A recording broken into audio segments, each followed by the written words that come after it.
I just ask you a quick question? What do the words masala masala mean to you? Have you got what it takes to be an entrepreneur? Is it something that you feel is in your blood? Could you raise capital, master supply chain theory, submit business plans, financial forecasts and invoices, not to mention deal with buyers, suppliers and the consumer? The sad fact is that 9 out of 10 raw startups will fail. And I used to spend every evening invoicing. It's a really high stress, low income. I was a courier for about 3 days. You're living on coffee and Mars bars. Did the marketing myself, wrote all my own press releases. There'll be other people out there who are going to do it faster, better, smarter than you. So you've got to get started. The question mark is, where do you take it from here?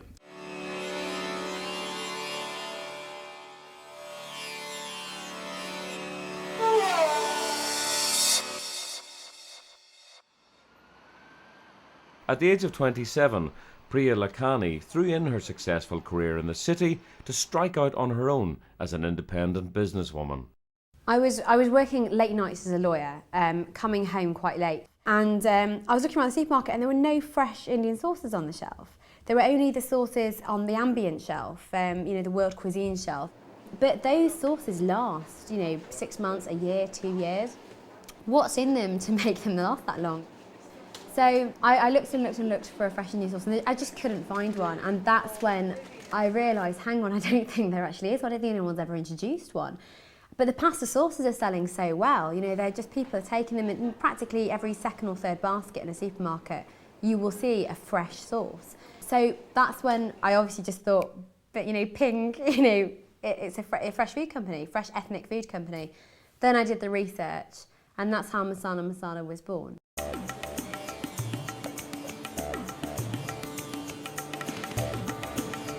I've always had this itch to be an entrepreneur and to run my own business. And also because I have had a career, I've had a professional career as a barrister. I've worked in large organisations. And I think, if you're that sort of person where you're always working for somebody else, but you want to start your own business, you want to start your own enterprise, you want to manage other people maybe, you could say it's in your blood because there's a constant itch there. I can't speak English well, but I just know that just one word, delicious. Great. Yeah. I always think of a successful entrepreneurial venture, usually it starts with two people. There's usually an inside person and an outside person. There's a great story about the two founders of Pret a Manger, Julian Metcalf and Sinclair Beecham. And Julian describes the startup of Pret a Manger, which is now hugely successful global sandwich chain, as without me, Pret wouldn't exist. Without him, Sinclair, it wouldn't work. For Masala Masala, I decided that my secret weapon would be my mother. So I enlisted her free of charge to be my creative director. By using her mother to set up the business, Priya helped to give her company a USP to set her apart from her competitors. A USP can be a bundle of benefits to the customer. Something that's slightly different, maybe a different price point for the same thing, or maybe some extra features packaged in a different way. Something that makes you distinctive. So my mother will create proper Indian food, whether it's from Gujarat, from Punjab, from South India. And I will take those recipes and then produce them on a mass scale for my customers, who are the supermarkets in general. And I'll make sure they taste exactly the same as my mother's. I will also make sure that the ingredients are as fresh as what my mother's using in her own kitchen. There's a great example with Levi Roots' reggae sauce and the way that he made a fantastic initial impact from Dragon's Den onto a consumer brand. I mean, that was brilliantly done, totally memorable. And that was enough. I mean, it's only a hot pepper sauce, but it was a great edge. So that could be you, could be the person, could be the character of the brand. Priya and her mother often meet up to discuss fresh ideas, and currently they're working on a new product range. The three sauces have been doing really, really well, but I've been receiving some emails from customers basically saying that some of them would like a slightly spicier sauce.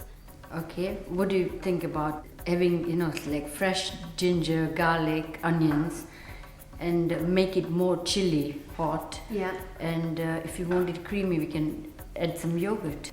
So in between all of this, I will get I'll find out what consumers want, and then what I'll do is we'll put them in the pots and I will go and batch test them.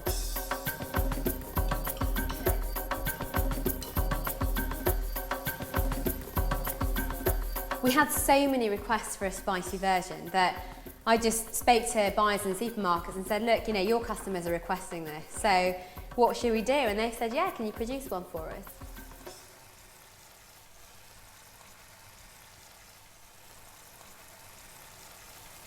It is spicy.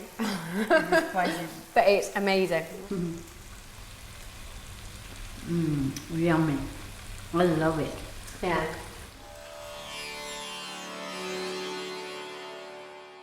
There are thousands of companies operating in the UK, and they vary enormously in the numbers of staff and profit margins. But they are all alike in one way. They all have to be registered, and anyone who needs financial backing must have a detailed business plan at the outset to show how they're intending to make their profits. A business plan should be a short document that articulates your assumptions about how your market works, how your industry works, how you're going to run the business, and who's going to be involved. So it's really a roadmap that helps you think about in advance the route you're going to take. You're just answering very simple questions. What's your product? What's your service? Who is your market? You know, what's your market? Who are your customers? What makes your company different? What's your USP? What's your unique selling point? What makes your company so different? If you're stuck, you know, there's lots of books about how to write a business plan, but go and ask someone who's written one before that's been successful. And along with every business plan comes a financial forecast. Financial forecast is your assumption about how the finances of the business will evolve over time. So if, put it simply, how many do you think you're going to sell next week, the week after, in a month's time, over the next year? So at the top level, it's going to be about sales. It's also then going to be forecasting how much I'm going to pay myself, how many people I'm going to have to hire, what's the cost of them, working all that through to whether you're actually going to have a surplus or whether you're going to have to whether you'll have a deficit, which means you're going to have to raise some money from outside. Understandably, people in the same industry as me might not want to help me because I'm about to compete with them. So I called actually a soya company and I said, I'm really stuck. Please, will you help me? And they sent me their costing sheet. And they said, this is confidential and it's just to get you on your feet. And with that costing sheet, I understood how a company can grow from small to big. And I managed to do my financial forecast. Priya followed this advice, and she used her own savings as a healthy startup loan to launch her business. She then took her idea to food trade shows where the all-important buyers could taste her sauces and sign her up. And by doing this, she managed to secure some high-level clients, and she began selling her chilled curry sauces to premium food outlets nationwide. So, great, you've thought of an idea. Great, you've got a business plan. You've got a name. You've got Companies House involved, and you've got your registration certificates, and you've got a client, a great big client that you're very proud of. Who's going to run the business? Well, it's you, and it's a full-time job. Fresh and chilled are the hardest sectors to operate in because the stock turns have to be that much higher. I.e., if you've got a product that only has a shelf life of 5 days, and it has to have a sell-by date on it, then you've got to have a very, very efficient supply chain. Don't forget that it's not just going from a storage company onto the shop shelf, it's going from a storage company to a depot. The depot is distributing it to the store. It goes to the back of the store, the big, at the back we see all the crates. Back of the store, some person is taking it onto the shelf and putting it on the shelf. It's completely different to making tomato ketchup. You bottle it in a factory, you ship it to a warehouse, it might sit there for a month, you ship it to the supermarket, it might sit there for 2 months, who cares? It's not going to go off. Whereas fresh food, you've got to have a very, very fast turnaround. Makes it very hard for startups to do well in that area. Managing logistics effectively is paramount to maintain cash flow and keep clients supplied with the product. But along with logistics, marketing is also crucially important, and no business can survive without these two key components. So I'm on my way to go to Mystery, my design team, and talk to them about the design of the labels for the packaging of the fresh sauces. It's me, stranger. Oh, you look really well. How are you doing? You all right? Sorry. Priya believes that part of the initial success of her business was in building a strong brand identity to communicate her USP. and she devoted crucial funds from her startup loan to seek professional advice to achieve this. So we've just picked up on some of the sort of the key areas that you've mentioned. Obviously a contemporary brand, but still important the authenticity, you know, the real Indian nature to the sauce. The uniqueness that you've mentioned about the freshness of the sauce and being nothing else out there at the moment. And seems to be very important to you as well, that sort of the ethical stance in terms of the charitable arm of the product, which again we've taken on board as something that we really need to communicate.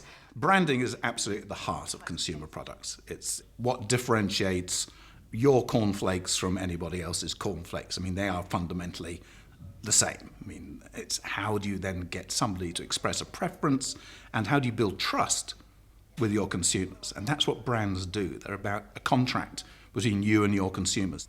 It's great that, you know, your reaction to this is exactly the sort of reaction we're looking for in design, because what we're looking for is an emotive response with any type of design, but specifically when we're trying to build a brand with a brand that people really connect with. They find more out about the brand over time. So they'll find out, to start with, that it's a contemporary Indian all-natural product. Then they take it home, they find out there's an ethical stance, and there's a really powerful message there. I mean, I love the way you just described that, because I think it's recognised that the message about the ethical message will be a bit later on at home. And I like the fact there's 3 different points, because surely that's more powerful rather than, you know, a brand can just go boom and it can, you know, it be in your face, really. Yes, exactly. And then you go home and you forget about it, whereas this is constant. I can't wait to try it.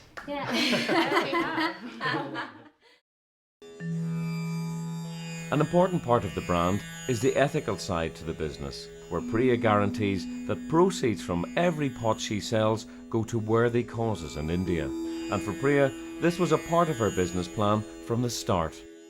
We've been donating money to our NGO partners in India. The main things that we want to work on are on-the-ground nutrition, healthcare and education. And then we want to work with charities like Save the Children on sustainability projects, so training people about their rights and empowering people. It's an incredibly important part of our business, and Masala Masala would not exist without it. But giving money to charity doesn't help the bottom line, especially when you're in the midst of a global recession, which has caused so many small businesses like Priya's to fold. In a recession, people don't stop eating. So food industry is actually quite a good place to be. Masala Masala itself has benefited slightly from the recession in that people aren't eating out as much, they don't go to restaurants as much, they want to eat in. The challenge is, in recessionary times, people tend to shift away from premium brands to value brands. And for Priya, I think going in with a premium brand, the fact that she's got through the year and is doing apparently pretty well, that's a fantastic sort of tick in the box. Masala Masala broke even at 12 months. So, you know, we're very, very happy to have done that in the first year. We're happy to have survived the first year, because apparently 60% of businesses don't make it to the first year. And that's a real shame, because no one's saying you have to get it right first time. But the idea is to keep learning from your mistakes, ask questions, learn from people who've already been successful. And that way, you know, you'll achieve what you want to do. It just takes a little bit of time sometimes.